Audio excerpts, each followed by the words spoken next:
Hey everybody, what is going on? This is your boy Justin from Justin Paul Sports. I hope you guys are having an amazing Memorial Day long weekend. Personally, myself, I went out and barbecued some ribs. They came out fantastic. Put them in the foil, let them rest. Cooked them for about 3 hours on the Traeger. Just sprinkle a little butter, Irish butter on there. And then with some Irish butter, you put a little brown sugar and just a little bit of barbecue sauce. Let it sit, let it rest. Fall off the bone. Fantastic stuff. What a great weekend it has been. UFL season is wrapping up. I'm going to do UFL next week because this week I have a guest on the show for the first time ever on Justin Paul Sports. And we are going to be discussing some Dynasty football.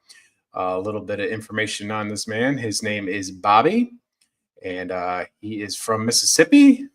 And from what I learned, he is a father, a husband, and he has 2 children. So without further ado, we are going to discuss all kinds of Dynasty football and any other fantasy football. And if you want to join in the comments section, by all means do so. Let's bring on Bobby. Hey, how's it going, man? Thanks for having me. Thanks for coming on. So what's going on in your neck of the woods out there in Mississippi? A lot of storming. Can't wait for SEC ball to start back. Because in my life, without football, it's a little bit boring. I'm actually going to need to tap into UFL hopefully next year whenever, times are getting a little bit boring. So, yeah, it helps the holdover for sure. I'm an Alabama Crimson Tide fan, and I live out in Arizona. So we don't have a team out this way. So the team that I like is the Stallions. I'm going to pick an Alabama team if I can't watch something local. There's nothing local. Everything is all east. It's all east of the Mississippi, except for the Texas teams anyway. But that's what we got going on there. But UFL does, for its credit, it does help bridge that gap between the NFL offseason and college football kickoff in late August. I mean, there's so much time, and I know a lot of people have been apprehensive with spring football due to whatever the issues may be, whether it's financing, and we had the pandemic in 2020, and then Vince McMahon tried it in 2001, and it just was so poorly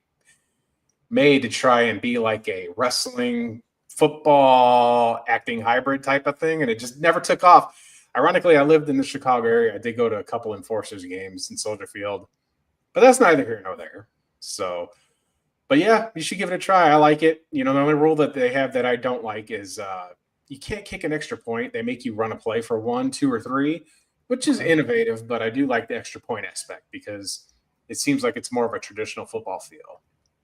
Yeah, makes sense. And I know another reason why, at least people that I know are a little apprehensive about spring football, is like the overall talent, right? Because it's basically just a bunch of guys, for the most part, that weren't able to make it in the NFL. So, it's kind of it's kind of tough when you're watching like that level of talent, but hopefully once spring football takes off, if it's a long-term thing, I think people could possibly end up getting some talent from schools that, maybe they start on a UFL team versus being like a bench player in the NFL. That would be my hope, right, for the future of the UFL. So they got to start. The people have to be patient. You got to crawl before you walk. I think eventually if they did private ownership, and then you get people with a bunch of money invested and they buy the teams, then you can raise the salaries. And if you make the salaries more competitive than an NFL practice squad, you'll see 1A players opt out of the NFL and realize that their college eligibility is evaporated. They don't have anything else on that line. And I think that you'll get more to jump on that. When Vince McMahon had his one in 2020, they were paying quarterbacks more money. But when they were doing that, that had more appeal. Like it was better marketed prior to the pandemic. This time it feels like a little slung out and slow down, but we had an AAF team out here. We had the Hot Shots, and I went to 2 of those games. So it just ended, that didn't even finish the season. So It does feel like there's league stability as far as finances, and they're looking to expand. I just think that people are just kind of like, yeah, we'll see. And then I think when you prove it to the fan base that it's going to work, that it'll start to take off. So that's good. So for my viewers that are here and for people that watch this channel, I've never done a fantasy football format before, but I do play fantasy football. I mean, I'm a football fan. I do Dynasty. And I am in a Dynasty league with this gentleman, and we are doing our initial rookie draft right now. Well, not a rookie draft, just the initial draft. And it's post NFL draft, so the rookies that we have are already implemented into this deal. It's been a little sluggish for the weekend. We had one person that just kind of let the whole 24 hours expire, but sometimes that kind of happens. So let me ask you, how long have you been playing Dynasty fantasy football for? So just 2 seasons now for the most part, but I've been playing fantasy as just a format for 7 years now. I've been a long-term fan of football, but Dynasty, it was something that really I didn't even know about until 2 seasons ago, really. And then I got into it, got a bunch of my buddies into it, and now I'm in 15 leagues and I'm, ankle deep into it, man. So yeah, I'm loving it though. I'm absolutely addicted. That's what led me to start my channel, right? So strictly Dynasty content for the most part. So 15 leagues is a lot. For the yep. record, for me personally, I've done a few. As far as Dynasty, I'm in 3, and that's a lot for me personally. 15 is a ton. We have a guy that our league mate Jason. I'm in another league, and one of the guys in that league with him, he unfortunately got ill, and he thought it was terminal. And I can't remember the amount he said, but it was astronomically high. And luckily, he's in remission and he's still with us. And I just wonder, that's probably a good problem to have when you're facing something along those lines. But when you do those kinds of leagues like that, you're able to maintain. But that really makes you, I think the more leagues you have, you can focus a little bit more on what you're trying to add to your team, as opposed to being more of a casual fantasy football player. The Dynasty leagues are nice because there's no off season, right? And when there's no off season, it helps kind of just make you think about your team. And you and I are both college football fans, so we know that going into the college football off season and that rookie draft approaching, that we're able to kind of maybe take some time. And for me personally, like, I'll get a little slow and I'll watch some highlights of some players and try and get a little deeper to make those 3rd and 4th round picks way more worthy than what they are. A lot of people, I think, fall off after round 2. Personally, I mean, it's just from what I've met and from what I've experienced in my real life. I'm, in my mid 40s, and a lot of people just like to do redraft. But I think Dynasty's starting to get more of it's starting, I think, to get more momentum with the Sleeper app. Is fantastic for it. It's super user friendly. It's like an iPhone for fantasy football. And with that being said, so let's talk about your takes. So let's start with quarterbacks. Sure. We do super flex, so we'll just talk super flex for the sake of the discussion. Who are some of your, I guess, favorites? Like, who are some players that you really like? And who is your favorite rookie coming out in this year's, or your rookies come out in this year's class? You want to break those down for everybody? So I'll start off with the rookies. Wasn't the biggest fan of this class. I thought Cam Ward was solid, but I think he's got a lot of highs and a lot of lows. I think his upside is literally somebody like Patrick Mahomes, and his downside is somebody like Zach Wilson. And he could be anywhere between that. And I don't have any shares of him in any of my leagues because of that, because the Titans have just proven they can't do anything with their talent. And, I just don't believe in the Titans as an organization for the most part in terms of developing quarterbacks. But a guy that I do like in terms of where he landed, I wasn't super in love with the prospect coming out, but Jackson Dart out of Ole Miss, I thought he was very high upside as a player. He's got some of the best throws on tape of any quarterback in this class, but I did not think he was pro ready. He made a lot of really bad decisions, especially when he was running the football. Took a lot of unnecessary hits, threw some really head-scratching throws from time to time, and he wasn't in a pro-style offense with Lane Kiffin. So with Jackson Dart, I was preaching to everybody that if he is a first-round pick, please don't go to the Saints or the Browns or a team that's in need of a quarterback right now where they just throw him to the fire and he will not do well at all. Thankfully, he goes to the Giants where he's going to learn behind Russ, who I think he has some similarities with. And I think if, Brian Daboll, who developed Josh Allen, comes out there and does the same thing that he did with Josh Allen, I think Jackson Dart is the best quarterback if he's able to develop. And coming into year 2, I think he would be head and shoulders better than any other quarterback in this class. Spicy. I mean, but to be fair, the 2 quarterbacks you just talked about both went in the first round of the NFL draft. My pushback, I don't want to say pushback, is I think Cam Ward is going to surprise a lot of people. So Miami, I think, is on the cusp of something breaking out. Last year, they were in some games, like they played on the road at Cal, and they had a lot of like sloppy first halves and sloppy football. Defensively, they looked really marginal at best. Yep. And that's not the that's not the strongest conference over there. I mean, we saw Clemson pull off a miracle to get Alabama out of the playoff, as far as I'm concerned. But the ACC did not represent well in the postseason last year for college football. But Cam Ward, one thing that I like, that it seems like he's got the ability to read defense. And Cristobal runs a pro-style offense down there. And that is going to segue into the NFL, I think, rather smoothly. When you talked about Zach Wilson, I think a lot of people get him mixed up too, but they didn't run a pro offense at BYU, right? So I think Cam Ward is the best prospect in the class. He's got the size. He's got the arm strength. He knows how to read a defense. I didn't see him panic a whole lot. I didn't see him force anything. And he's got his boy Restrepo on the not practice squad, but the Titans did pick him up. Yep. And it shows to me that the Titans are like, look, we're bottomed out. We tried this with Will Levis last year. We've got our new coach intact. Like, he's got his guy now. I think that there is a fair critique of what you said about the Tennessee Titans and their inability to develop a player. But I also did have some winning seasons with Ryan Tannehill, of all people, who wasn't, he wasn't the best quarterback in college.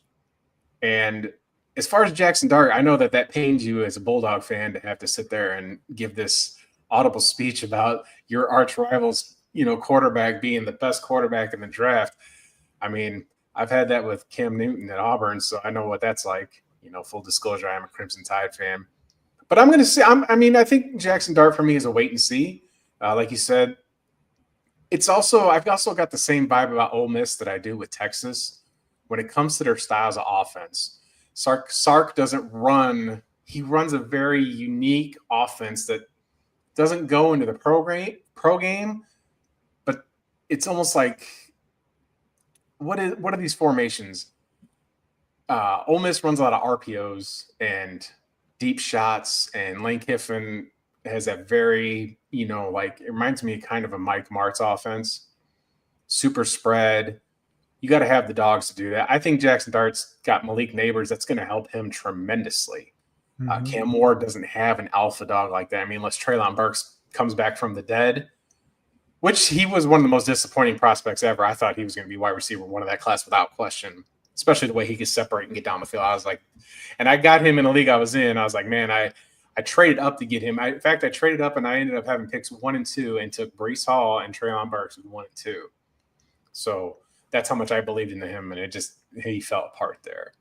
But those are good, those are good takes for quarterbacks. I mean, if that's who you like. And but I think Cam Ward's going to be okay. We're just going to I think that Tony Pollard is a solid enough running back. And I think that they're going to be able to run the football a little bit, and that'll help take the pressure off him. And if that help takes pressure off Cam, he's not going to be compelled to feel like he's got to make plays. And I think the Titans fan base is like, look, we got a franchise quarterback in his rookie year. We can't expect anything. So he's got that going for him. I think the same thing applies to Jackson Dart. But Jackson Dart's got more to work with Neighbors. We're going to see what Tyrone Tracy can do. Defensive line is pretty good up there. But we're just going to see. It's a wait and see. What are your projections, you think? Do you think Jackson Dart starts, or do you think that they're going to go with Russ and he's not going to get on the field this year? If I was Brian Daboll and I was in the front office of the Giants, I would absolutely not have Jackson Dart start a single game outside of maybe week 18. That would be the only time I would play him because, they have Jameis Winston back there as well. So, if Russ, gets hurt for any reason, you do have Jameis Winston out there he's shown to be, very volatile, but is, he's a first overall pick for a reason. He's very talented. So I don't think Jackson Dart plays more than 2 games this year. And if I was that front office, I would necessarily agree with that. So what you said about the Titans, I do want to go over a player that they did draft at the wide receiver position, Alec Ayomanor out of Stanford. Yes, big fan of his. I loved his tape. Stanford, runs a lot of QB designed runs. They run the football a ton. And somehow this guy, as a true freshman at Stanford, had over 1,000 yards. I mean, he was like their only target for the most part. Not the best quarterback play. And then he kind of regressed a little bit in year 2, with I think 800 yards and 8 touchdowns, I believe, in his sophomore year.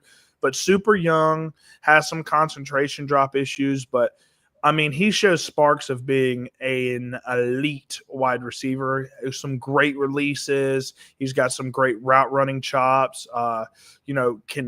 If you look at Alec Ayomanor's highlight reel, you'll see tons and tons of really high-end contested catches. But, whenever he's going over the middle of the field, he'll feel that safety or linebacker coming for him, and that leads to a little bit of drops. That's like my only knock on him. So, I don't think he wanted to transfer, and I think, the production for the first 2 years spoke for itself, and he got drafted. He was a 4th rounder. So I think he'll start at the X position. They'll move Calvin Ridley to the Z. And like you said about Restrepo, I'm telling you now, they do not have a better slot receiver in Tennessee than Restrepo right now. Yeah. Wasn't in love with him as an athlete. Obviously he's not super fast. He's not super agile, even though he tries to be agile on every play, but super smart guy, really knows how to get open, find the soft spots in the zone, and is just a dog. I know that's a cliche term that people use all the time, but Xavier Restrepo really embodies.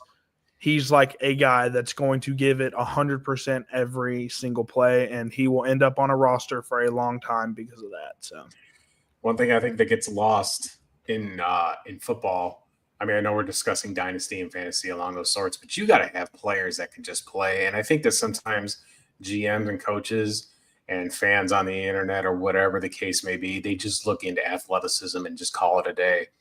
And you can have athleticism all day long, and you can have a $5 brain when it comes to, understanding the playbook or holding onto the football or anything else along those lines of the game. Those kind of intricacies. I think it helps Cam Ward to have his college teammate who he trusts. That'll help in his development. That'll help mentally. He knows that, hey, I don't have this rapport with these other receivers yet. Let me, if I panic, because you will, as a rookie, you're going to go through your growing pains, especially when you're starting week 1, that he'll be able to develop that. So that's a really good take on Restrepo. I like that. And it reminded me about Alan Moyer here in a minute, because I'm going to skip the running backs, and I want to get to your wide receivers. Who do you like in this class, and why? So my wide receiver 1 was Travis Hunter. I had like a 1A, 1B because we were kind of unsure before the landing spot where Travis Hunter was going to play, like which side of the ball. With the Jaguars, I think he will play offense a lot more than people are expecting. But then I had Tet McMillan as my wide receiver 1B. Luther Burden was my wide receiver 2 pre-draft. I loved him. I just thought he was a little bit of a hothead on the field, and that's going to lead to some issues if he doesn't get that cleaned up. Didn't really love the landing spot for him either. But guys that people aren't really high on, that I was super high on, Jalen Royals, who landed with my Kansas City Chiefs. I thought he was absolutely fantastic. I thought he gave me a lot of DJ Moore vibes coming out of Utah State. People just don't really know him that much because he went to a small school like Utah State. And then Jack Besh out of TCU. I know people love the helmet scout and be like, TCU wide receiver is not for me. Jack Besh is different. Savion Williams, maybe not. He needs to learn how to catch a football before he's relevant. But Jack Besh going to the Raiders, I think, super good landing spot for him. I loved his jump ball ability. Loved his releases off the line. Not the fastest guy, but not a slow guy by any means. He's probably like a low 4.5s, high 4.4s type of runner, but can catch any ball that comes his way. Great route running, especially deep down the field. Despite not being super fast, he's always open down the field. And if you watch the Senior Bowl, he absolutely cooked in the Senior Bowl. I mean, just had a phenomenal performance there. So I think that's why I think Brock Bowers will slightly reduce next year, because that's how good that's how good Jack Besh is. Man, that is a spicy take. I mean, I like it because you believe it. Like I won't sit here. I will not criticize a take like that, but I just appreciate why people have their reasoning or what they believe. So that's really good information. So I appreciate that. Oh, yeah. So I segued into Travis Hunter for a reason. He's not my wide receiver one. But when you were talking about Alan Meyer, am I saying his name right? Alec Ayomanor is how I believe you say it. Okay. So I know who he is as a player. And if you look at that Stanford game against Colorado, he was dogging Travis, dogging him. And it was just like when I thought it just refreshed my memory about how that's such a good player for the Titans. And Travis Hunter, we're going to see what the Jaguars do. I wasn't a fan of trading up to 2 to take him because like you said, we have the unknowns. I don't think in the NFL you can play both sides of the ball for the full game. Especially at his size. Especially at his size. My wide receiver one was Luther Burden. Tet was 2, and then it was Hunter after that because Tet's got the size. I mean, he plays down the street here at U of A, and he had Noah throwing Famka, or I can't think of how to say his last name, but he was getting open and making plays, at a school that's traditionally lousy at football, and he's going to be elite. I think he's what Bryce Young needs. I'm a Bama fan, and Bryce Young has gotten so much criticism for so many reasons, but what they forget is his ability to do leadership and his ability, like there's those intangibles. I know that doesn't necessarily roll over into fantasy points, but I think that there's so much expectation on so many players on day one that didn't have a rep in the NFL to where they just think that it's like a situation where you just arrive. And it's very rare, like a CJ Stroud. That's a very rare circumstance. CJ Stroud fell into the perfect mixture of coaching and ownership was completely over the Deshaun Watson situation, right? And they got a perfect rebuild. I'm convinced that Bryce Young would have went there had Lovie Smith not did what he did. I mean, we talk about a whole butterfly effect of football. But, CJ Stroud also had weapons around him, and Bryce Young had Adam Thielen, who's a nice player. And I don't like Xavier Legette I wouldn't have taken him in the first round personally.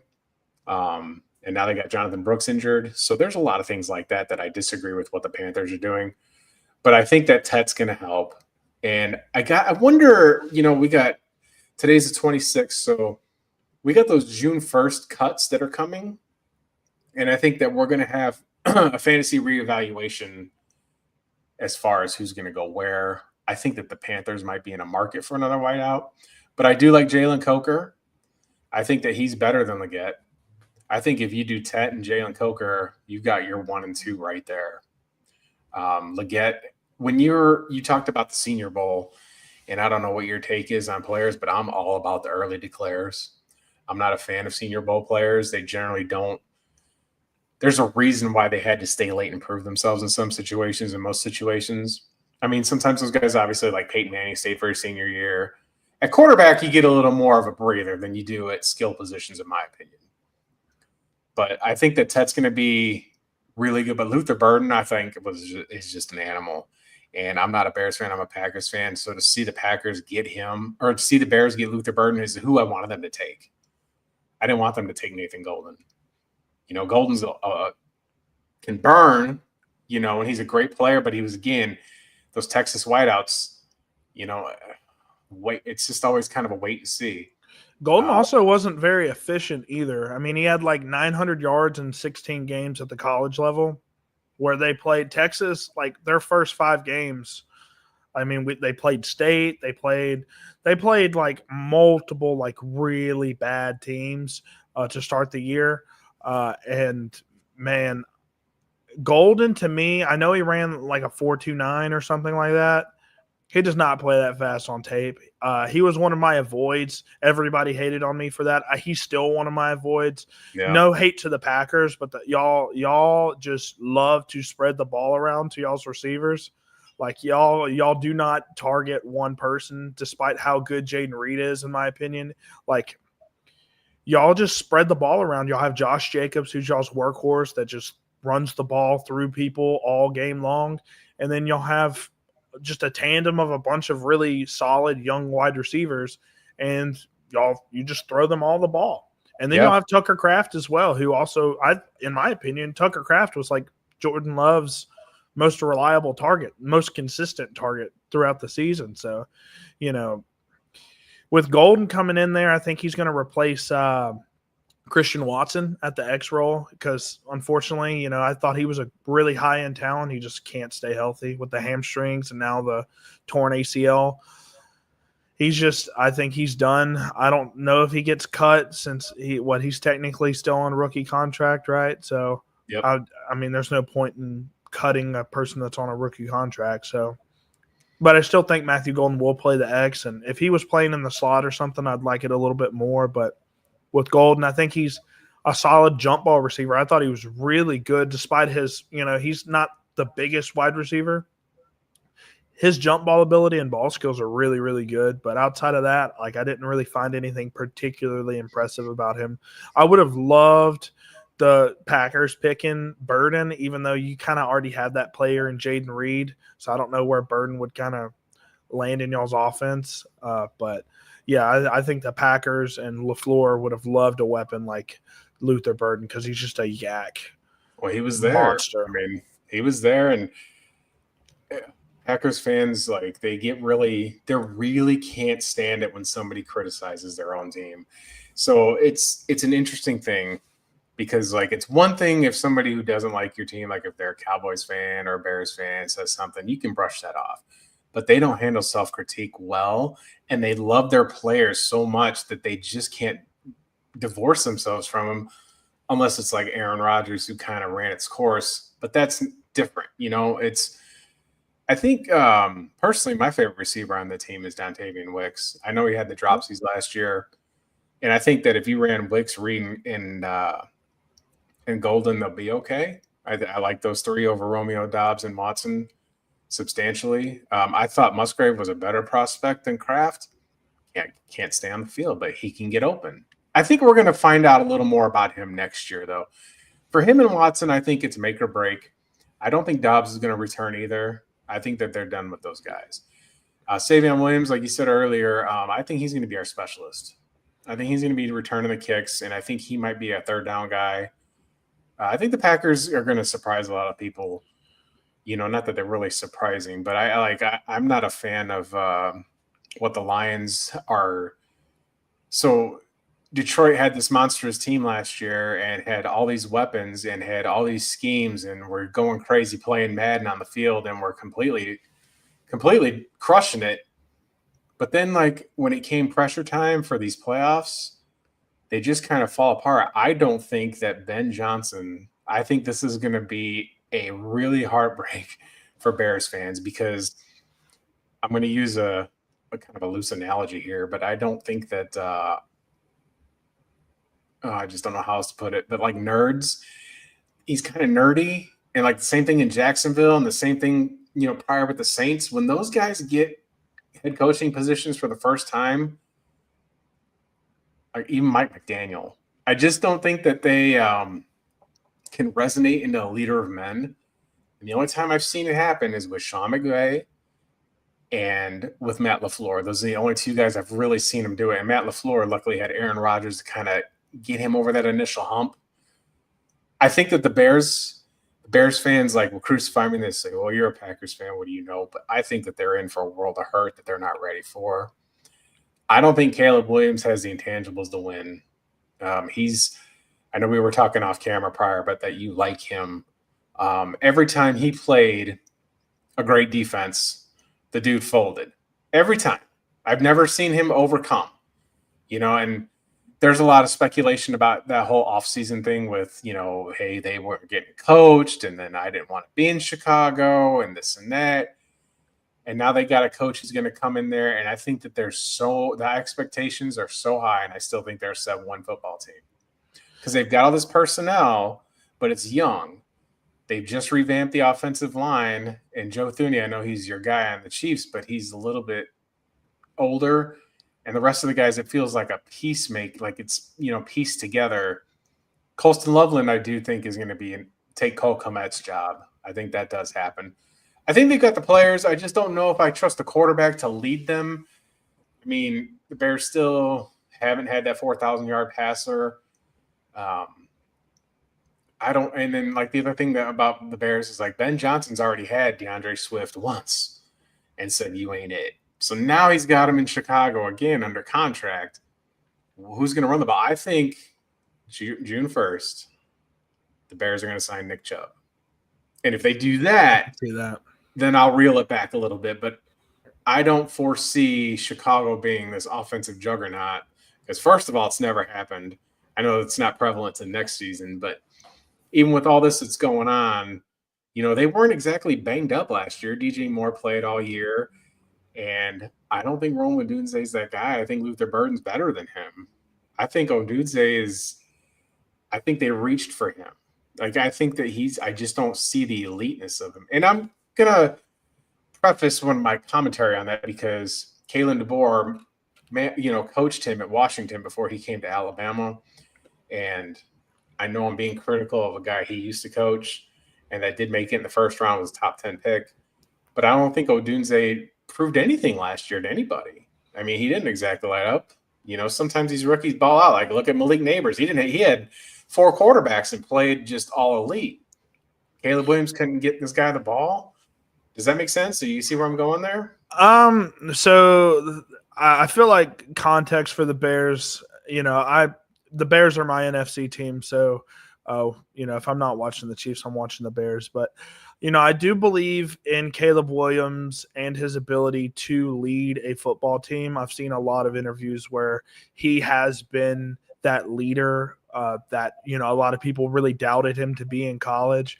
I thought last year when he played Brian Flores' defense, he played pretty well against him. But, I mean, he had some of the worst offensive play calls in the history of me watching football, like, ever. I mean, how many times do you have to run first and second down with DeAndre Swift for 2 yards total and then leave Caleb Williams to just convert a 3rd and 8 over and over and over again? I mean, I think DeAndre Swift's a solid change of pace back. He's not a guy that should be getting over 220, 230 carries a year. I mean, he just can't do that unless you're with the Philadelphia Eagles. They can make pretty much any running back work. Look at Miles Sanders. Look at DeAndre Swift. Look at, I don't want to discount Saquon Barkley because he's amazing. But with the Bears, Rome Odunze was in a very terrible situation and was the number 3 option on that offense behind DJ Moore and Keenan Allen, who actually looked pretty solid last year, despite the horrible situation. And he still put up over 700 yards. I mean, was kind of light on the touchdowns, had, I think, 3 or 4 touchdowns. But, I mean, as a jump ball, really physical receiver, I think he's very good. Obviously, it's hard to compare Luther Burden and Rome Odunze because they're 2 completely different players. One's a slot, in my opinion, a slot-specific yak guy that's going to eat underneath. And then I think Rome Odunze is more of the route runner that's the possession type of T. Higgins type of receiver. That's who I kind of comp Rome Odunze to. And then Luther Burden's like this, Jaden Reed, DJ Morey. I think he's better than both of those players if he can keep his personality off the field in check. But overall, Ben Johnson, I think they collapsed in the playoffs because, 40% of their starters on defense were hurt. They were still the number 1 offense. And I think with Ben Johnson under center, he was led by Dan Campbell, who might be the greatest leader of men that football has seen in quite a while. I mean, he can really rev up a team and, they've preached culture. I think Ben Johnson kind of was taken under the wing of that, and I think he can, provide that in Chicago. Obviously, with the history of Chicago, it's hard to bet on them being good because same thing with the Jets. We saw the Jets team with Aaron Rodgers last year. Everybody was like, look, guys, I bought into it a little bit too. I'm not going to lie. I thought they were going to make the playoffs. They had Garrett Wilson, Alan Lazard's coming back. Breece Hall's fully healthy. Aaron Rodgers is fully healthy. Maybe they can do this. No. Bad teams are going to be bad for a long time, and I think this is finally the breaking point for the Bears because I truly believe in Caleb Williams as a talent. I like Kyle Monunga, who they drafted in the 6th round. I thought he was very impressive out of Rutgers, and I would love a Nick Chubb signing. Yeah. I love what they did with the interior of their offensive line. Maybe DeAndre Swift's not so inefficient this year because Ben Johnson, if he's not able to run the football very efficiently, I think his game plan his play action style of offense doesn't work as well. So It's going to be important for him to be efficient running the ball. So it's going to be interesting with the Bears. I think they're a 10-win team, and just because of how good that defense is and how good it's been over the past, few years, even back to the Justin Fields days, we just got to see them click on offense. And I think, in my opinion, a top 4 offensive play caller in football right now is leading them. And I think they'll be able to finally put all the pieces together. I'm hoping as a pseudo Bears fan. So you think Caleb Williams breaks the 4,000 yards? I mean, he was in an awful situation and still put up 3,400, 23 touchdowns, 6 picks, something like that. I mean, that's not a bad rookie season at all, especially with what he was dealing with in terms. I mean, they had a passing game coordinator for the Bears calling his plays for the rest of the season after Eberflus got fired for that horrendous 2-minute drive. I just saw all the throws on film that he made, wasn't super reckless with the football. Love the play extension ability that he has. I think he can read a defense pretty well. He's got a lot of high-end traits that I like. So, as an owner of him in multiple dynasty leagues, I just got to believe in the talent and hope that they take that next step next year. But I definitely do believe in the Bears. If they're anywhere from an 8 to 10 win team, I think. I think the last thing that I'll push back on Chicago is with like I said, about those kinds of coaches. Are they able to? All right. So I personally thought that it would have been in the Bears' best interest to get Mike McCarthy. And because he's a good coach.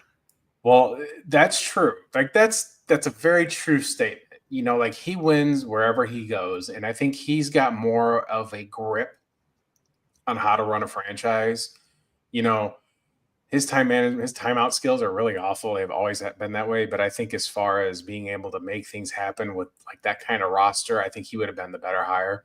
The thing that concerns me about coordinators that get the job for the first time is not the play calling, but the ability to manage a game and the ability to manage timeouts and the ability to play situational football. Because when you're calling a game, you're just calling the play, right?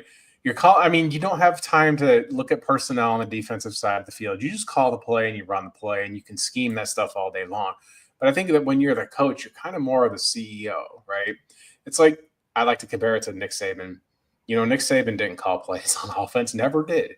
First of all, when you're the head coach of a collegiate program, you understand. Can you imagine, Nick Saban calling plays on top of responsibilities and on top of coaching the players to be the best they can be?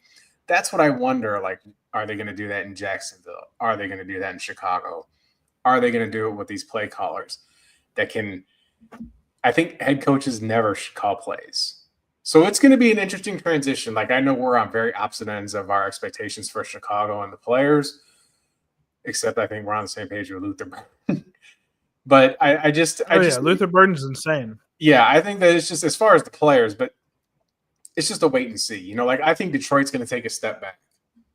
And I think Minnesota's going to take a really big step back.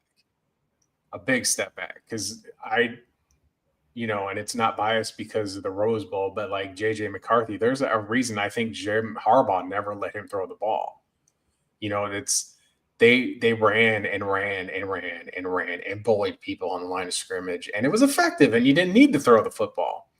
But JJ McCarthy never, and the whole Michigan thing is because, whether people want to admit it or not, I know Michigan fans will be up in arms, but they've got their head in the sand about the scandals that go on there in Michigan. Like they did cheat. Their interpretation of it is, we don't care. You were caught cheating. If it was anybody else, they'd be running to the hills screaming. Michigan fans can't take that kind of critique. So it's not a knock on them, but I'm just saying, like, you kind of cheated in a big way and had other edges. That's why it's like, for me to evaluate the Michigan, like, skill players, well, did they have this upper echelon? Did they have this advantage? So it's a wait and see. And then, with McCarthy tearing his leg last year, you're going to have this kid come off an injury like that and then start week 1. I thought it was really poor decision-making to let Sam Darnold walk out that door, because he got a little tight down the stretch there, but he didn't cost them games. He's very sound, efficient quarterback, in my opinion. I think he's going to he proved himself, in my opinion. His career was on the downside, and I think he proved himself. I think the Vikings absolutely fumbled the bag, as they like to say on that. But let me go into so we've talked about quarterbacks, we've talked about wideouts. So you want to discuss running backs? Tell me about your running backs this cycle, this rookie class. So pre-draft, obviously Ashton Genty, fantastic talent, has everything you want in a runner. I personally love that size of running backs, going back to guys like Emmitt Smith, Barry Sanders. Love those backs that are, 5'8", 5'9", 200 and 205 plus pounds, low center of gravity, really hard to tackle. I don't like Cam Skattebo as much as other people do, but I know he's really hard to tackle because he's 5'8.5" and north of 200 pounds. But in terms of running backs, there was a guy pre-draft that I really liked that ended up going all the way in the 5th round to the 49ers, and that was Jordan James out of Oregon. Thought he was the most efficient back that I watched on film, and I broke down all 22 film, scouted pretty much every single draft eligible running back. I mean, I think I had like 55 players that I've watched countless hours of film on. And Jordan James was just a guy that every time, I'd be watching Tez Johnson or Dylan Gabriel film, and every single time I'm watching that all 22, Jordan James was catching my eye over and over and over again.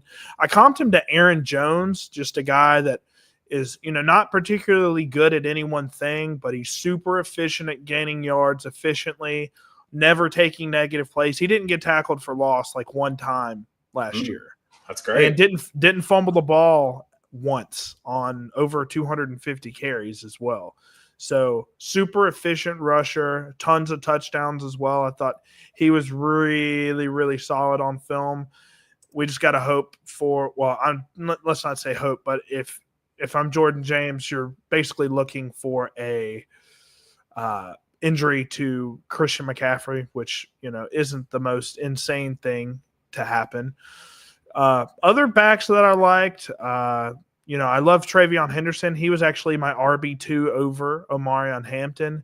I love his ability out of the backfield. He led college football in yards per carry last season, had over 7 yards a carry. He was in a tandem with Quinshon Judkins, but I see a lot of Jahmyr Gibbs in him, and I think, the Patriots are going to try that kind of system with Ramondre Stevenson playing that David Montgomery type of role, even though obviously Stevenson, in my opinion, is not as talented as David Montgomery.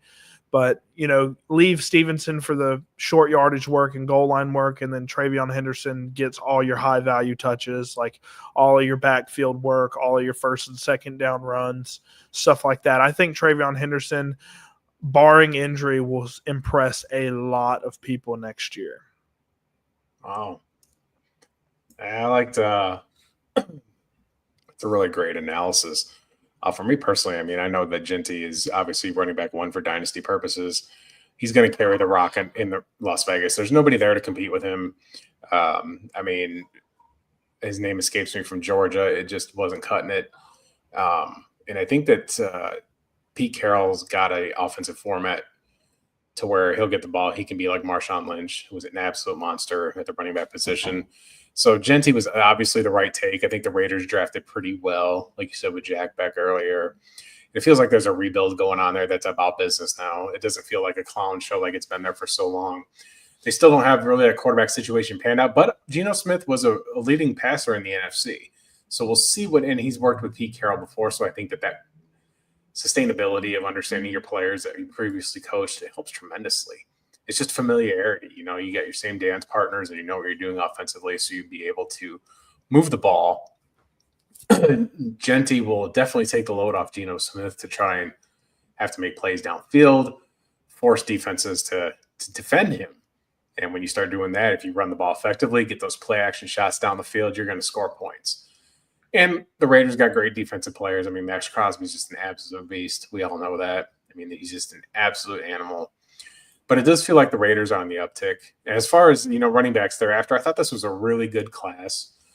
I like Hampton as well. I thought, he was a running back too. And I like Quinshon Judkins a little more and TreVeyon Henderson. Just, again, you have to speak highly of these Ole Miss guys, but he was really good. He was very good down there in the South, and when it showed it to me against the SEC conference play and was able to do it in Big Ten conference play. So he proved it over two conferences, the elite ones. I mean, let's not kid ourselves. I know we talk about the helmets mattering, and it doesn't matter as much in Dynasty. But when you're playing football, when you play for these elite conferences and you show that you're dominant in them, that you absolutely belong and need to play at the second level. So I like Judkins, but there's a part of me that wonders about TreVeyon Henderson. Like, I'm going to give you my spicy take is I'm not so sure that he can take the job from Ramondre Stevenson. Now, last year, Stevenson coughed it up 7 times. He had turnover issues and things along that sort, but I think that kind of correlates with just having a rotten offensive line. They didn't have Mike Vrabel there last year. It was an absolute disaster piece that went on in New England. And I think that you're going to see – I know that they have the draft capital there with him in the second round, but I feel that that's a split backfield. I think that that's Ramondre's backfield to lose, at least in season 1. There's a reason they extended him. Najee Harris didn't get an extension. Now, I've said before, and I've said over almost every stream, I'm a Crimson Tide fan, but he was my least favorite running back. Najee, I think, is a volume king. Like, he's never broken a touchdown for over 40 yards in his career. Like, Josh Jacobs was light years better than that guy, in my opinion. And Brian Robinson was taking snaps from him down there in Tuscaloosa. So I'm just kind of a wait and see, I could be dead wrong.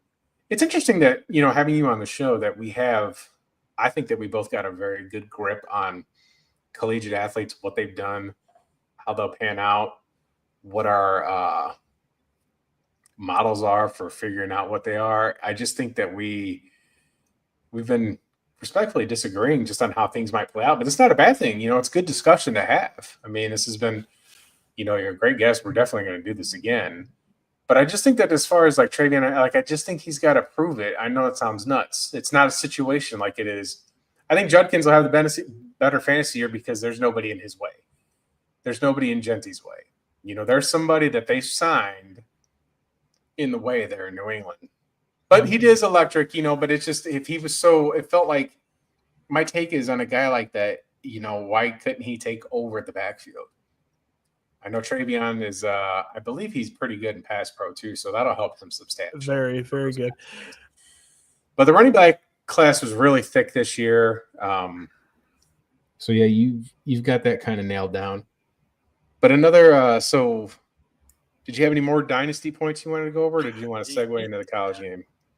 So I will say one thing about Henderson. So with Henderson, like I said, I do think they'll have some sort of like a Demont, Jahmyr Gibbs type of backfield where they're kind of splitting.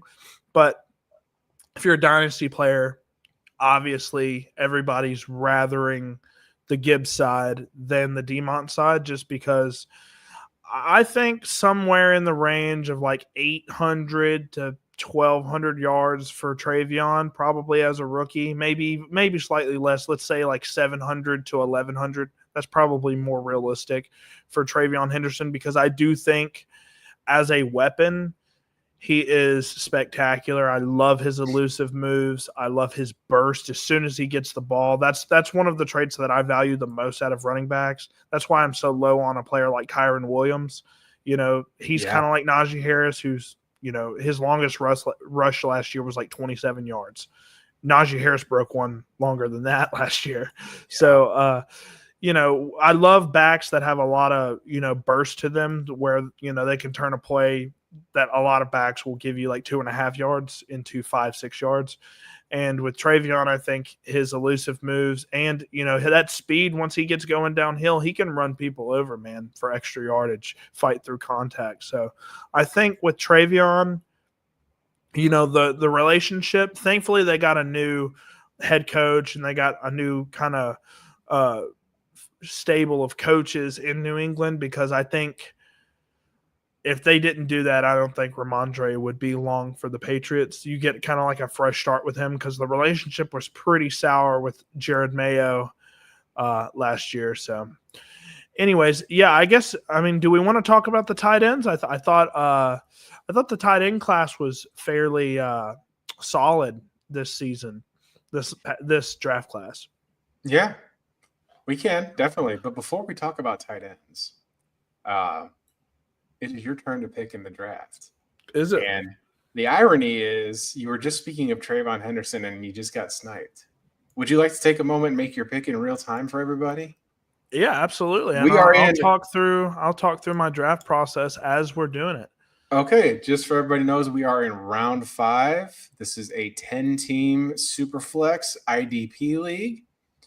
And if you want to introduce your team and then let us know who you pick.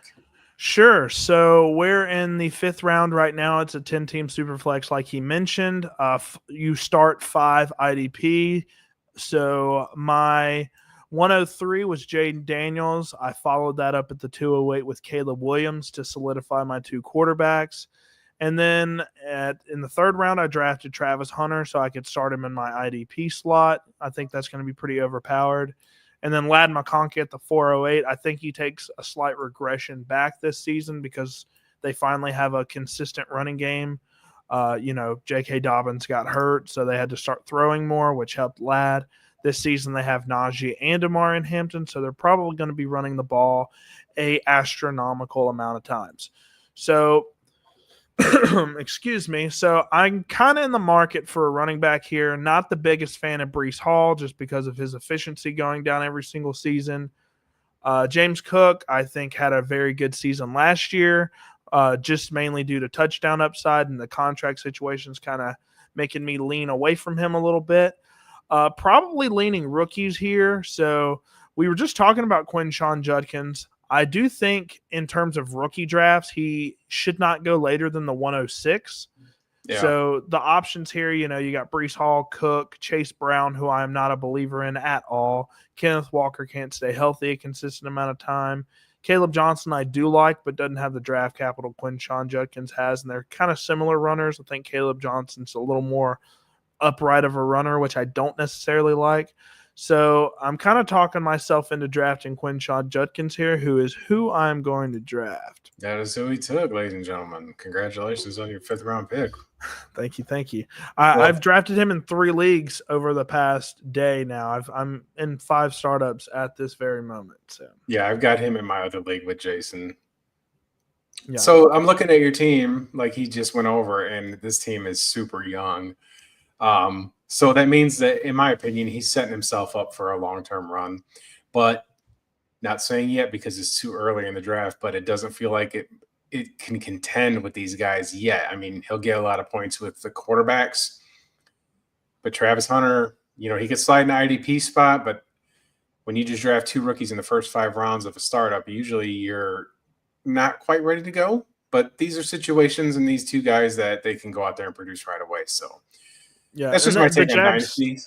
The Jags really traded a lot for Travis Hunter. I thought it was too much, in my opinion. I thought Travis Hunter was my number 1 overall player in the draft, just an overall talent. But Man, they gave up a lot for Travis Hunter, which makes me think they're going to utilize him heavily throughout his 4-year contract just to get every amount of juice out of him that they can. And, I mean, I do think my quarterbacks, Jaden Daniels has top 5 potential, in my opinion, to finish next year. And I think Caleb Williams can finish in the top 10 as well. So, Superflex, if you got your quarterback set up, I think that's pretty good. And I think Judkins as a rookie will get at least 220 carries, I think. Yeah. Now, he is blocking dependent, in my opinion. So we'll just see how the blocking goes. Hopefully it's good. Well, when you're speaking of the Cleveland Browns, and we'll segue to that. We'll segue into the tight ends after this comment here. But like the Cleveland Browns traded that pick to Jacksonville to get Travis Hunter. And the irony is Cleveland then got his teammate with Shedeur Sanders. We didn't mention him in our quarterback discussion. So there was a lot of speculation. Ironically, you were telling me you looked at my reels. If you look at the quarterbacks, I put a thing up about him, kind of why he fell in the draft, in my opinion, is because of rumors and nonsense. I don't know if it was true. We don't know. We'll never know if these things that these teams said are true or false. And I think, sometimes it's the Caleb Williams argument, I think, with Shedeur. He went to Colorado, which was a really lousy team, and couldn't win that big game. And, he had games where he threw that Hail Mary against Baylor. I mean, he had Travis Henry, jeez. I remember Travis Hunter there on the side, to be his alpha, and he had Jimmy Horn was throwing him the rock as well. And, I just wonder if 5th round is really his value. I think that he's going to win that job. I think that the Browns are out on Deshaun Watson. I think they're restructuring his deal to just pay him out. And I know they drafted Dylan Gabriel higher than him, but I feel like Shedeur is more of a pure athlete and can make more plays. Dylan Gabriel, there's a reason he was in college so long. I don't like when quarterbacks are in college that long. I was proven wrong on Bo Nix. And Jaden Daniels. Yeah, well, with him, Jaden Daniels is a little different because we're SEC fans. So in my opinion, if you transfer to the SEC and ball out, then you belong. But when you're like Malik Willis, who goes from Auburn to Liberty, then you're telling me you can't cut it. That's just my take. Yeah. If you leave an SEC or Big Ten program and you go to somewhere that's not as competitive or has a different dynamic to it, I downgrade you as far as my opinion to think that you're a great quarterback. Of course, if any NFL quarterback ever saw this, they'd be like, what do you know about it? But that's just my take on it. So I have to disclose that first and foremost. But I think Shedeur is going to win that job because I think they're going to cut Kenny Pickett. And I think Flacco's going to start. I think that they're going to keep those 2 quarterbacks, and I think Shedeur will have that. I just feel like that's got to be the way it goes because Deshaun Watson, he's not going to play this year. You can't tear your Achilles. That's the one injury that you really have a hard time coming back, because especially quarterback, because that's where you plant your foot and get all your power. And I think like with, quarterbacks like Aaron Rodgers had that injury, but he didn't have a full year. I bet if Aaron Rodgers comes back and plays in one more season, and he still finished pretty strong. I think that Aaron Rodgers could still do it. I think Kirk Cousins will get somewhere, like the Saints. I'm not so sure they're going to run with Tyler Shuck and just, it just feels like these quarterbacks. I think that, but Shedeur specifically, I'm sorry I'm rambling, but Shedeur specifically, I think he's going to win that job by the end of the year. So there's a few things. So I was not a fan of Shedeur coming out. I mean, in all honesty, every interview I've ever watched on Shedeur Sanders, I never got he's the off the field problems. I never really saw that in any interviews that I saw with him. I thought he was just really confident, and it's just like confident quarterbacks. Like, I have no problem with that. Like, I'd rather my quarterbacks to be like Baker Mayfield and things like that. Maybe not getting arrested, but them being confident. And with Shedeur Sanders, there's a few things that I really do not like about Shedeur Sanders. The arm talent's fine. I don't really care about the arm talent. I think he's got really great touch and anticipation on his throws. I think anticipatory throwers of the football are very important at the NFL level. Tua, very limited as an athlete, very limited in terms of arm talent, but he's one of the best anticipatory throwers of the football, and he's been very successful when healthy in the NFL because of that. Yeah. With Shedeur Sanders, though, the issue is, he's not – I don't think he's fast enough in order to make plays outside of the pocket. He did it at Colorado from time to time, but I just don't think it translates at the next level. And he loves to just hike the ball. And if there's pressure, I know Colorado's offensive line was not good, but he'll just drift back in the pocket an extra 3 or 4 yards. And if you've ever played offensive tackle, if your quarterback drifts that far back, it creates the worst angles possible. You can't defend edge rushers like that. He showed time and a few times where he could step up in the pocket and really drill one over the middle of the field to Jimmy Horn Jr. or Travis Hunter, right? But there was just more often than not, he's just drifting back in the pocket. And I saw the same thing at rookie minicamp. He's going to get annihilated by edge rushers if he keeps doing that. He's going to get annihilated. And he also likes to roll out and hold the ball too long. Caleb Williams had that issue too. I mean, I think you can coach that, but I mean, the drifting back's going to have to, be coached out of him. And one last thing I do want to note, there's a lot of politics in the NFL. Unfortunately, I wish it was just about a game of football, but with the head coach and the general manager of the Browns taking Dylan Gabriel 2 rounds over Shedeur Sanders, I mean, the owner's going to be scratching his head and being like, what are y'all doing drafting both of these quarterbacks, and especially starting the 5th rounder over the 3rd rounder? That's going to be a bad look for those coaches. And even if Shedeur Sanders is more talented than Gabriel, I personally had him higher up in my rankings, not by much, but slightly. Even if he is better, those coaches, the head coach and the GM are going to be kind of questioning the decision to start him just because of, the draft capital and the team investment, right? Because they're going to keep both of them. I do agree with you about Kenny Pickett, right, being cut. I think Flacco starts. But I think the Browns will give both of those rookies 2 to 3 games apiece next year, see who performs better, and then whoever performs better, I think that'll give them the nod. I think that's how it's going to work with Cleveland next year. Great stuff from Bobby and his big board. Let me tell you, this is really good intel. That's well-versed and just off the top of your head, so you know that you're in the game for what you want to do. You can definitely tell that you've got a passion for this. We've only got one viewer right now, but hey, if you make sure that you go and check out his channel and put it here on the board again, right there on the ticker on the bottom. His YouTube is Bobby's Big Board. Tell us a little bit about what you have on your channel. So I've been playing with a little bit of new stuff here lately, but it's mainly just Dynasty content, just Dynasty rankings, rookie prospect breakdown, stuff like that, just based on what I watched on film. But here lately, Dynasty Outlook, it's always the forefront of my channel.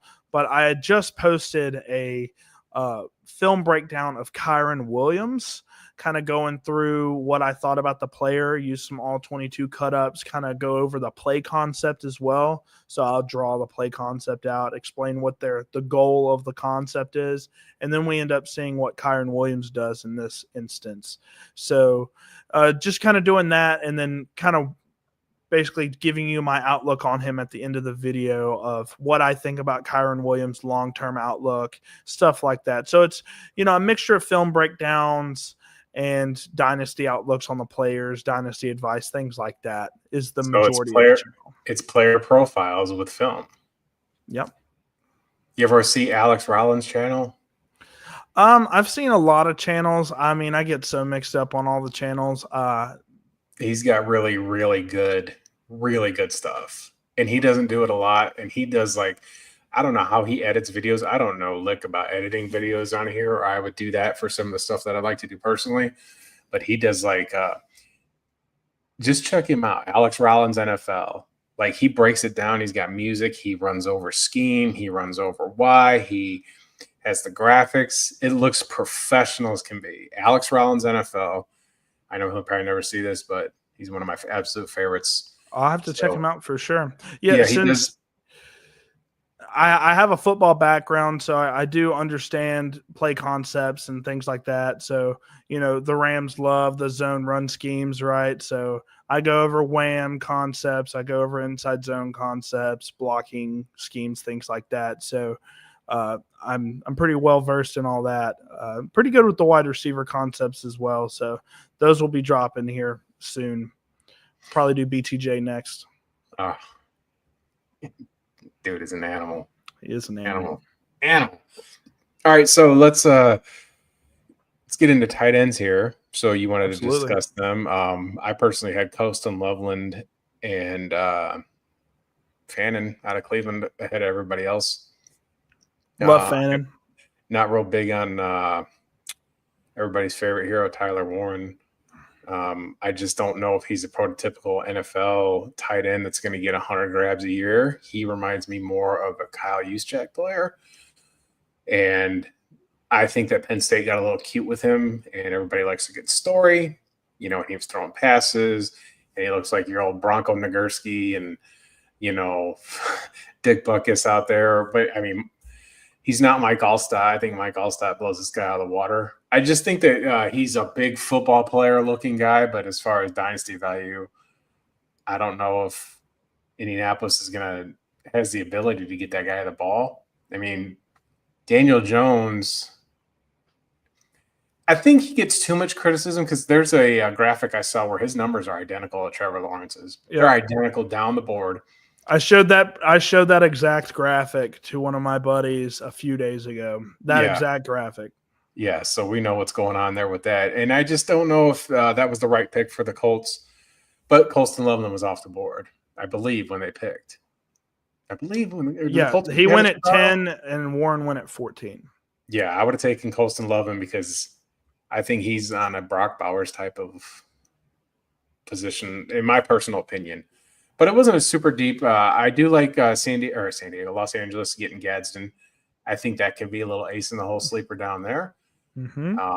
I've got him on a taxi in a few leagues. I got a couple of shares of him myself, but I've got a ton of shares. Pretty solid class. Yeah, I think Gadsden's got some. I like Gadsden. I like Fannin. I love him, but I was out on Warren. So interesting to hear your take about Warren. So with Loveland, I think he is the best NFL tight end in the class. Yeah. In terms of NFL value, I think he can block in line. He can play outside in the slot, out wide, and things like that. Putting up the stats he did at Michigan where they run the ball a ton was relatively impressive. 400-500 yards, 5-6 touchdowns every year, something like that. Nothing that jumps off the page if you're just looking at stats. But if you look at context, he was really their main pass catcher, right? So yep. Now with Gadsden, former wide receiver, son of NFL wide receiver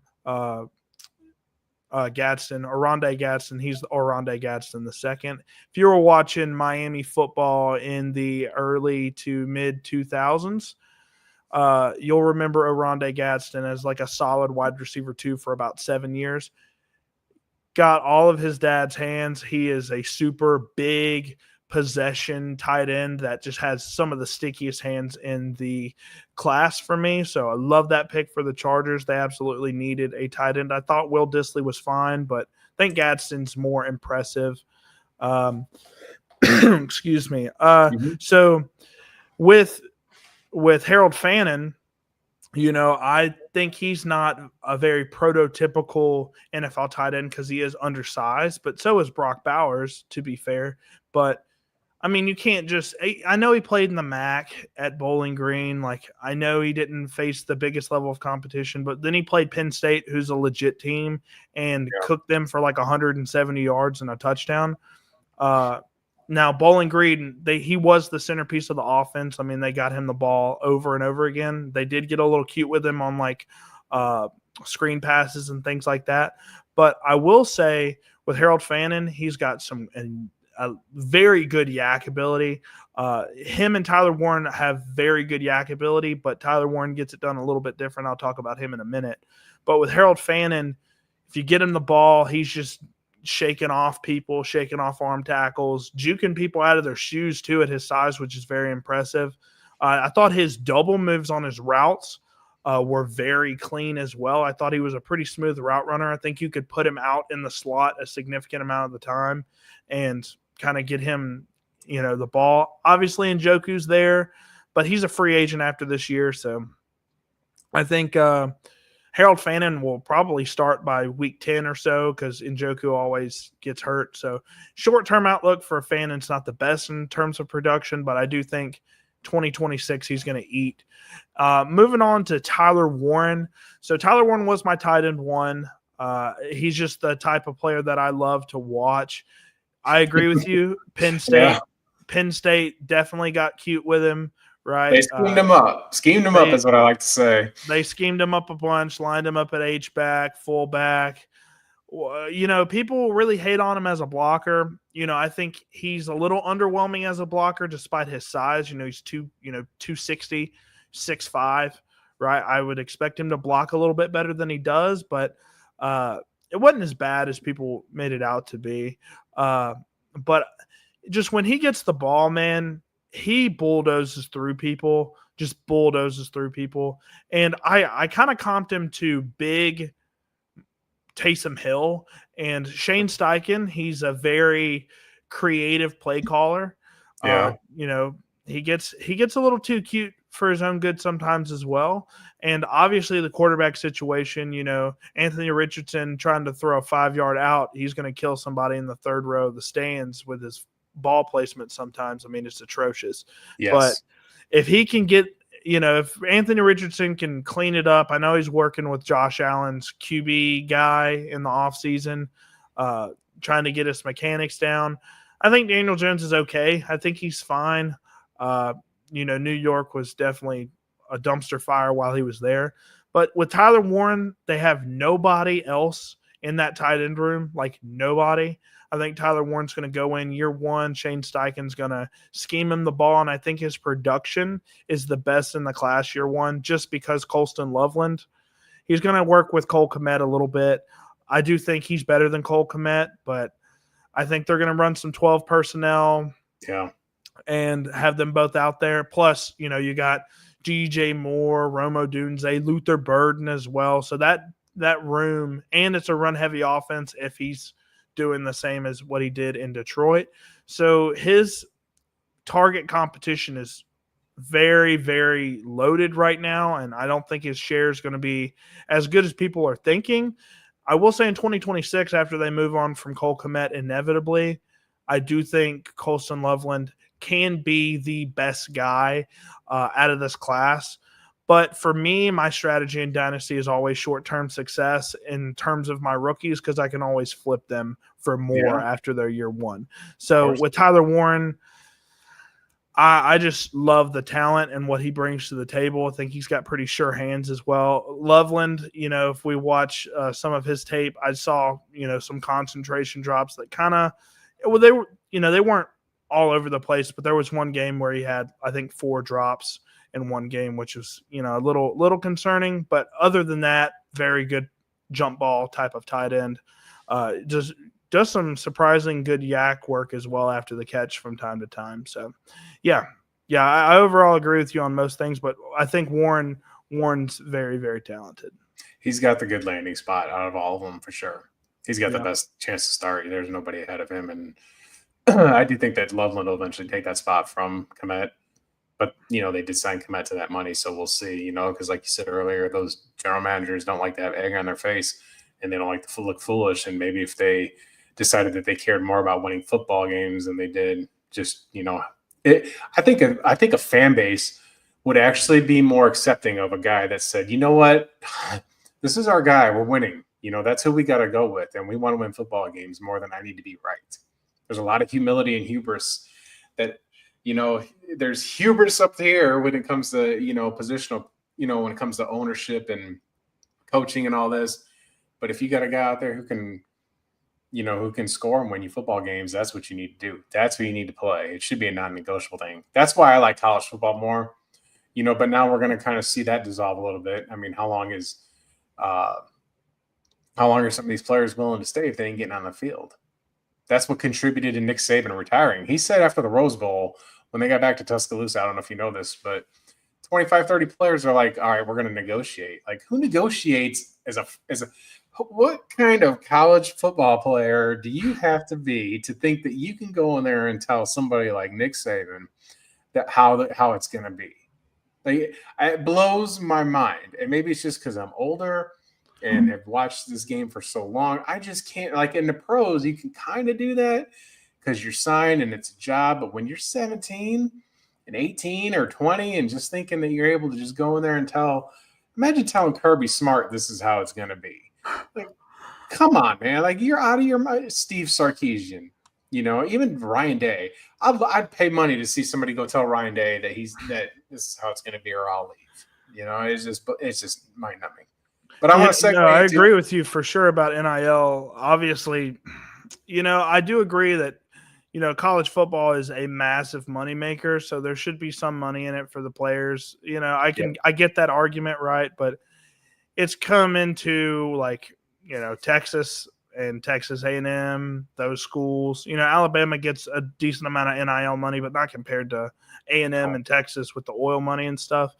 Yep. It's so tough for the schools to compete, and I think there's going to have to be give it 3-4 more years. It'll come to a head because with these new college athletes coming in, you give them an inch, they're going to take a mile every single time and then get more and more. And it's going to get worse and worse and worse until the schools are going to be like, well, we're not going to have a college football program. And once school starts doing that, the NCAA is going to be like, okay, we're going to need to make some changes. And I do think inevitably there's going to be a cap for each school.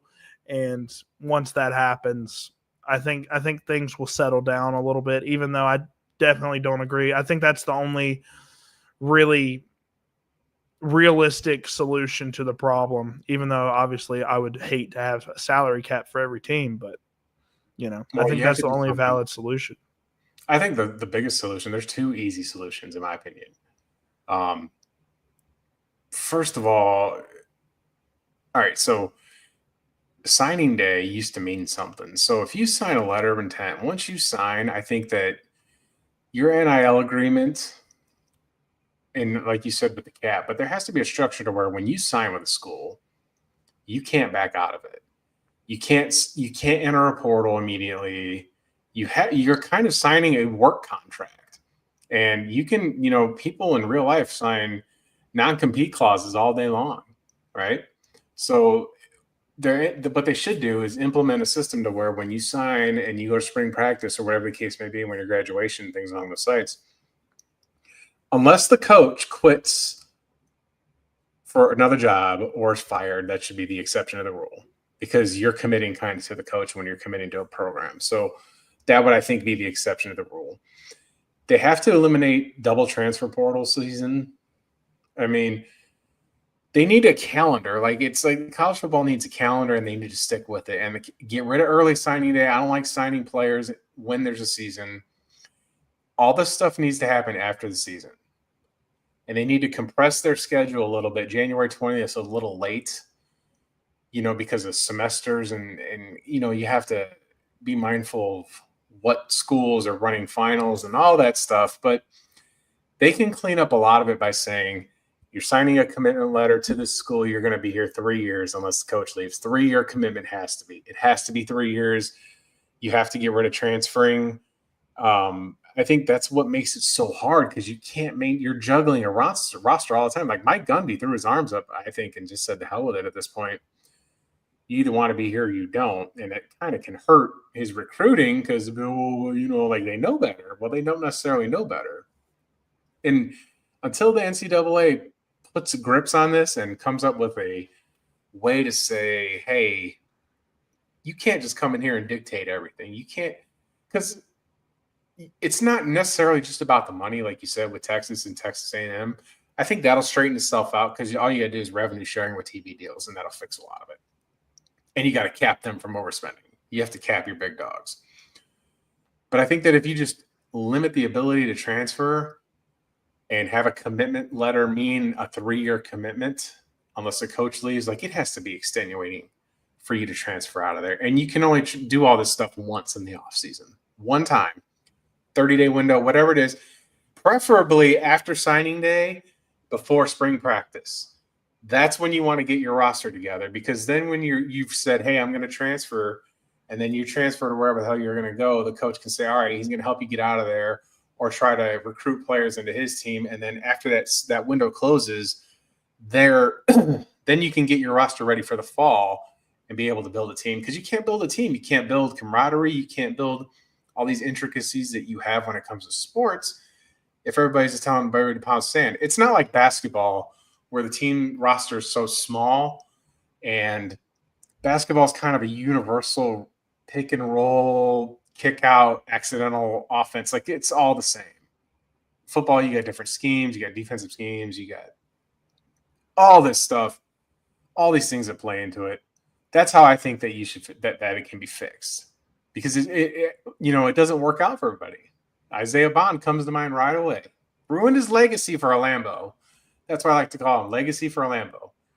When he caught that touchdown, 4th and 31. Versus Georgia, yeah.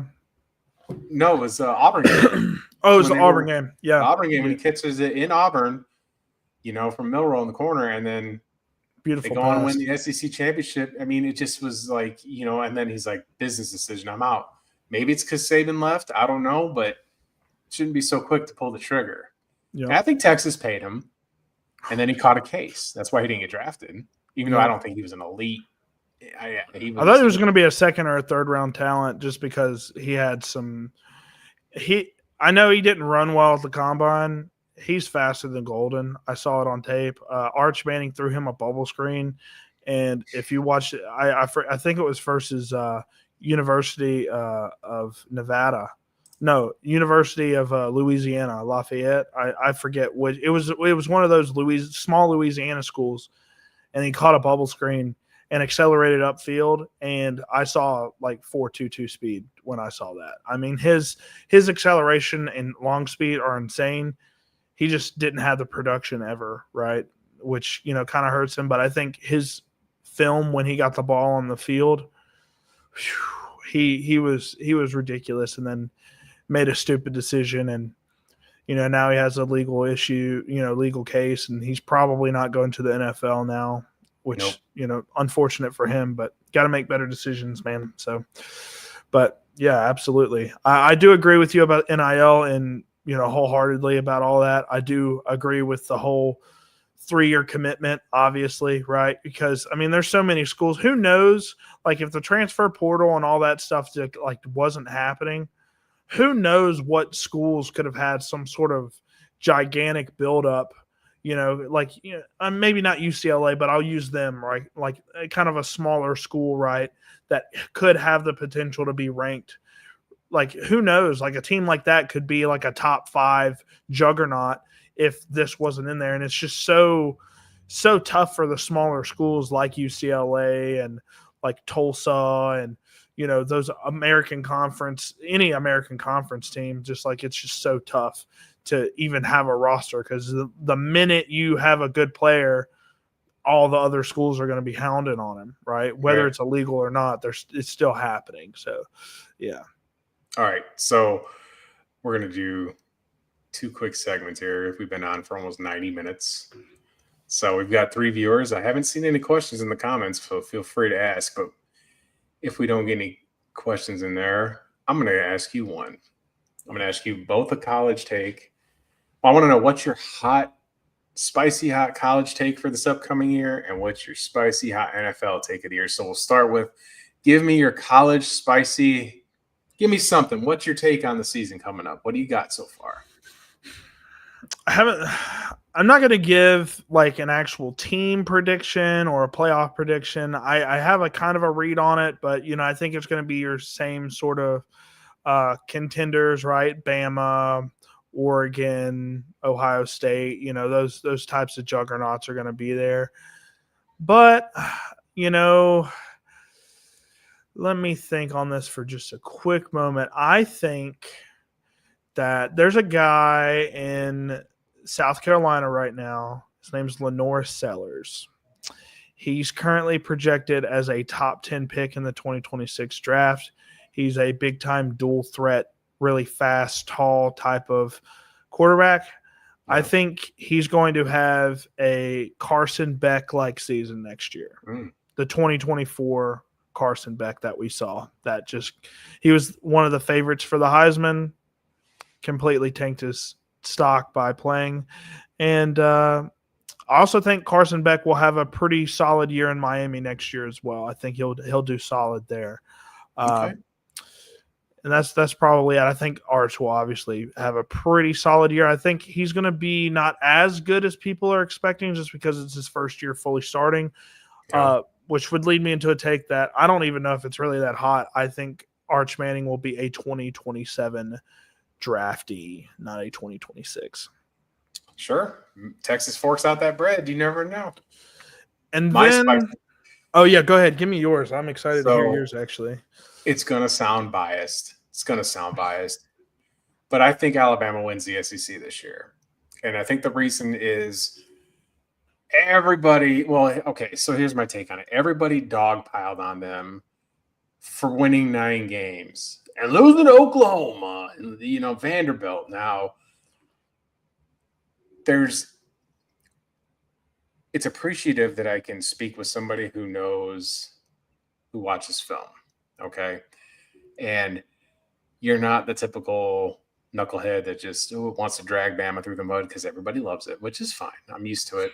I like to tease my family and say they don't call me unless Alabama loses, and my phone lights up like a Christmas tree. But that's neither here nor there. I think that they win the SEC, and I'll double down on it, and I'll say that they're not going to play Texas or Georgia.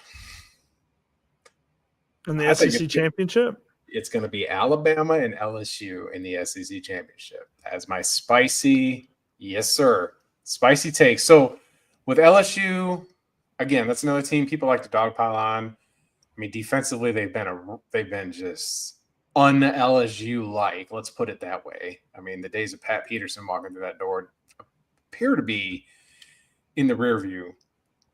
But they've got a quarterback I believe in. Brian Kelly, they like to make all the memes about him, but he wins football games. I think there's a cycle when it comes to college football, and we know this, we're fans of the game, and Nick Saban set that so high with the consistency. But I think that when you see teams like Texas and Georgia, they had a lot of losses on their roster. A lot. And Georgia wasn't necessarily elite last season. Like ETN I didn't personally think that they ran the ball worth a lick last year. I mean, they skated by in that Georgia Tech game. Alabama took them in the woodshed in the first half. I mean, it was very undominant, and it doesn't feel like the talent that's coming back is going to be able to carry over from last season's success. So I don't think that Georgia makes the SEC championship. I think, I don't know if Gunnar Stockton's the guy. It just feels like a lot of unproven there. It's like a high talent field, but we just don't know. In my opinion, I just don't think they're going to be qualified enough to. They're not going to be qualified. I think Alabama goes into Athens and beats them handily. I think they beat them handily because my take on Alabama winning the SEC is that's a veteran football team, right? The only big-time players that they had go pro was Tyler Booker, Jihad Campbell, and Milroe he's still a quarterback. You're losing your quarterback. And Germ came back. Ryan Williams will have a year under his belt. Jam Miller's back. Their tight end situation's a little shaky. We don't know what they're going to do there. I know they got that kid from Bowling Green. But defensively, everybody's coming back. Sab is there. Justin Jefferson's going to play. Rusaw's going to play. Overton's back. So the defensive side of the football is going to be sound. And I think that this is a team that last year didn't know what to do with an identity with Kalen DeBoer coming down there. And I think Kalen DeBoer had to marry that. I can't lose everybody to the transfer portal because Saban retired because they had that extra portal. And people aren't giving Alabama credit for the roster decimation. I mean, they lost elite players. They lost they lost their starting center. They lost Caleb Downs, who's going to be a first-round pick, to Ohio State. They lost their 5-star recruit quarterback in Julian Sayin. He went to Ohio State and is likely their starter this season. But because of the returning depth, and I think that Ty Simpson at a year in, yeah, and Alabama, I just feel that, and this is not biased because I love the Crimson Tide. I just think that if I was to look at this team, it could have been anybody who's returning that many starters in a second-year coach and still had a top 5 recruiting class. It just would be. I think that when you got a veteran group in the SEC, you really set yourself up for success. And that's why I say Texas is out too. I mean, Golden's gone. I mean, that whole team got drafted. I mean, Texas has a lot of losses and keep it up. A lot of this stuff is going to go on Arch's back. He doesn't have Blue back there to run the ball. He doesn't have Golden. He doesn't have Bond. I just think that it's Alabama and LSU in the SEC championship, and I think Georgia and Texas take a step back because even Saban had these elite teams, and they stepped back sometimes. They didn't make the playoff every year. And the way the format works, there's no divisions. And Alabama's schedule is favorable. They got Tennessee at home. They're playing at Georgia, and they play at Auburn. But they got pretty much everybody else at home. They got at Missouri, and South Carolina. That'll be the tricky one. Like you said, the North Sellers is good, but I think that team might roll back a little bit. I don't know if they're ascending. It's a wait and see. They finished strong, but I want to see. I just want to see more. I'm not counting them out, but I think that Texas and Georgia take a step back. Alabama, LSU, SEC championship. That's my spicy college take. I could see that for sure. And, with South Carolina losing Rocket Sanders, yep. They really leaned on him a lot. Yeah, I thought he was pretty solid as well. Him not getting drafted was kind of crazy to me, but he ends up on the Chargers, very solid power runner. South Carolina leaned on him a ton. I think Ty Simpson's going to be very impressive. I think that's more of a DeBoer type of quarterback. Yes. With Milroe, I mean, look, he's so talented, and I do think that he should be like a 3rd-round rookie pick if anybody wants to stash quarterback for a couple years. If he can get the accuracy and the throwing mechanics down, I mean, he's a prototypical Lamar Jackson type of runner. He's the fastest quarterback I've ever seen on film. So ever. It's crazy. He's so fast. He's so fast. Lateral speed, scrambling outside of the pocket, maybe not the fastest I've ever seen, but if he goes vertical, fastest quarterback, that's Lamar, Anthony Richardson, all those guys included. He's faster than all those guys. It's insane. And he's got a big arm too. Yeah, deep ball is a little inconsistent, but when he hits it, man, like you were talking about that 4th and 31 to Bond, that was the perfect. That was literally exact spot that it needed to be. So I think with Ty Simpson coming in, like you said, Ryan Williams, who's insanely talented, super great yak receiver as well, jump ball ability through the roof, talent through the roof. He'll take another step up, and they can get that passing heavy offense that we saw at Washington in 2023 come back for the Crimson Tide in 2025, I think. But going on to my spicy NFL take, I know I said the Bears were going to win, 8 to 10 games. I don't know if that's necessarily spicy with how consensus is looking at it right now, but I would probably say a spicy team to make the playoffs next year.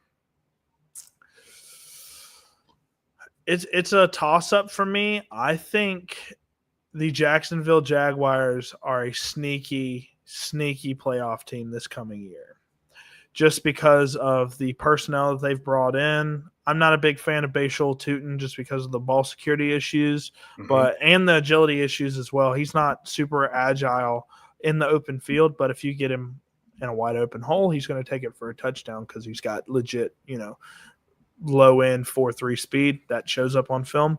But with BTJ coming in, I do still believe in Trevor Lawrence as a talent. I can't think of a quarterback that's had a worse coaching stint throughout their first 4 or 5 years in the NFL than Trevor Lawrence. I mean, he had Urban Meyer, he had former Eagles coach this past year. Then they had another guy before that. I'm not great with coaches, but yeah, I mean, he had some really bad play calling. Unfortunately, got hit with a pretty bad late hit with Aziz Al-Shire this Yeah. past year. But that really didn't take him out for they were already out of the playoffs, so they were like, hey, you got this shoulder thing going on, just go ahead and get surgery, let's take you out for the rest of the year. But with BTJ, Travis Hunter, I think their O-line's a little bit better now. I think they have a nice three-headed monster with the backfield. I think their defense can be a little better than people are expecting, with Trayvon Walker finally coming on looking like he's an actual number 1 overall pick. Yeah. I think they're a sneaky wild card team. I know they've been terrible for the past few years, but I mean, we forget they won a playoff, or they won a playoff game versus the Chargers. What was that, 2022, 2023, where like that, yeah. Trevor Lawrence threw 4 picks in the first half and then ended up beating the Chargers. Yeah. So they're not far removed from that, and they haven't lost that many pieces. And I think their draft classes have been very solid over the past couple of years, and they've been doing this slow, sneaky rebuild that I don't think anybody's seeing. So yeah, I think that would be my hot take, is that the Jacksonville Jaguars are like an 8-9 win team, sneak into the playoffs. And then another thing I'd probably say, the Kansas City Chiefs, I am biased, but I think they will probably not make it to the Super Bowl this year, just because our talent's a little bit aging now with Chris Jones, Travis Kelce. Mahomes is kind of, I kind of see a Brett Favre type of career with Patrick Mahomes, even though, obviously he's my quarterback. After his Brett Favre's second, third, fourth, and fifth year, he won back-to-back MVPs in the early 2000s or the late 90s. Looked amazing, and then he kind of teetered off after that. And, it's not very crazy to say this because they were very, very similar players, Brett Favre and Mahomes. But, I think Mahomes has kind of seen his best days. 2018 still his best season. And, we haven't seen him really reproduce that since then. Yeah. So, I think he's kind of teetered off, and I think his past 2 years of play are pretty much what he's going to be doing every year. He'll still be a top 10 quarterback and win a bunch of games, but that's kind of where I have him at, is like, producing like a top 5 to 8 quarterback in the NFL every single year, but not like an elite level talent. It's good stuff, man. Well, I'll close it out with my spicy NFL take, and I won't go into that kind of depth, but I think the Detroit Lions miss the playoffs next year. I can see that. First. You can't lose your offensive coordinator, your defensive coordinator. They lost Skipper. They just I wasn't super high on Sam Laporta. I really thought that he was a beneficiary of that system.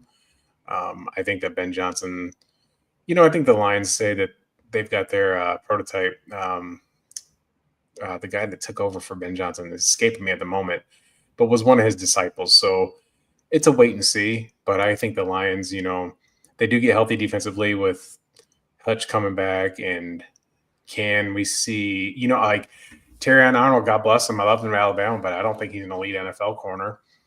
And Brian Branch is a great player, but it feels like the Lions are regressing. The Lions and Vikings, I feel, are out, and I think the Packers win that North. And I'm not saying that because I'm a Packer fan. I just think that last year Green Bay had so many injuries, and Detroit had them too, and it cost them in a playoff game. But I think that with Detroit losing all that coaching, like when you raid an NFL personnel, Dan Campbell hasn't been there long enough, like Belichick or anybody else, to prove that they're able to kind of do those things. So until he does, until he's able to prove that, hey, I'm able to lose these kind of staff members and deal with all that, can they do it again? I think the Lions are 8-9 team next year. I think there's serious hangover going on in Detroit. And I think that Washington loss really rocked them. I mean, they got their ass handed to them. They got whooped at home in a playoff, one and done. It didn't surprise me that the Lions lost like that. I mean, defensively down the stretch, they were having a hard time, and I felt they were kind of skating by with their loop-de-loop Madden plays. I mean, it's just not a sustainable model for winning in that league. You can do those things. You can do like the Mike Leach, and you can do Lane Kiffin, and you can do, you can run the triple option in college and do all that stuff and have great success. But in the NFL, defense catches up to you quickly. And the Lions have the toughest schedule in the league next season. So we need to see how they deal with that as well. I just feel like it's a regression year for them. And I think that they may get a 7 seed at best. I really feel like that's why it's so spicy is who would think that the number 1 seed in the NFC just falls off like that? Well, I've seen it happen. We saw it with the Titans. Yep. We saw it with the Titans in 2019. They were the number 1 seed in the AFC and then haven't really done that since then. But yeah, I definitely agree with you with the Lions. I do think they're a playoff team. I think they're like a 10, 11, 12 win team. But definitely don't think they return to the number 1 seed or have the number 1 offense. I think they'll regress to maybe the number 10 to 15 offense, kind of more middle of the pack next year, because I do think Ben Johnson was a very pivotal piece of that offense in terms of his play calling and stuff. And I do think some of his play calls really worked and kind of got all of his tricks out of the bag for Detroit, just kind of pitching to all the teams his job, right?